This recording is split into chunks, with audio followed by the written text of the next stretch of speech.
இன்றைக்கி நம்ம குழந்தைகளுக்கு எப்படி நல்லெண்ணெய் காய்ச்சி அதை வந்து தலையில் தேய்ச்சி குளிக்கிறது அப்படிங்கிறது பார்க்கலாம். ஸோ இன்றைக்கி நான் என் பொண்ணுக்கு ஹேர் வாஷ் பண்ண போகிறேன். ஸோ 2 கரண்டி நல்லெண்ணெய் எடுத்திருக்கேன். அப்புறம் 2 பூண்டை வந்து நல்லா இடிச்சிட்டு அதை வந்து எண்ணெய் காஞ்ச பிறகு நம்ம அதில் போட்டுட்டு அதுக்கப்புறம் ஸ்டவ் ஆஃப் பண்ணிவிட்டு அதுக்கப்புறம் 4-5 குருமிளகு அதில் சேர்த்துட்டு அதுக்கப்புறம் எண்ணெய் நல்லா ஆறின பிறகு நம்ம தலையில் தேய்க்க ஆரம்பிக்கணும்.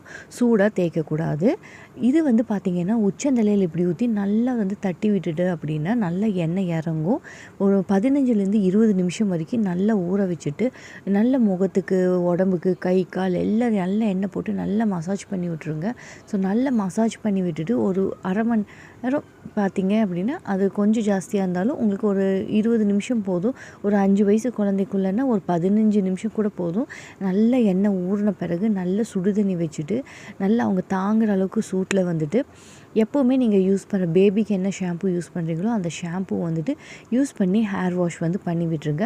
ஸோ இந்த மாதிரி கண்ணில் வந்துட்டு எண்ணெய் ஊற்றணும். அப்போ தான் வந்துட்டு பார்த்திங்க அப்படின்னா அவங்களுக்கு வந்து ஐ சைட் வந்து நல்லாயிருக்கும். அப்புறம் பார்த்திங்க அப்படின்னா உடம்பு ஃபுல்லு இந்த மாதிரி நல்லா மசாஜ் பண்ணி விடுங்க. நல்லா மசாஜ் பண்ணி விட்டிங்கன்னா ஸ்கின் வந்து ரொம்ப பாலிஷிங்காக இருக்கும். ஸோ அதுக்கப்புறம் பார்த்திங்க அப்படின்னா மசாஜ் பண்ண பிறகு இது மாதிரி நல்லா ஹேர் வாஷ் பண்ணிவிட்டு உங்களுக்கு பார்த்திங்கன்னா ஹேர் ரொம்ப ஷைனிங்காக இருக்கும். ஸோ கண்டிப்பாக நீங்களும் ட்ரை பண்ணி பாருங்கள். See you all in the next another video. Until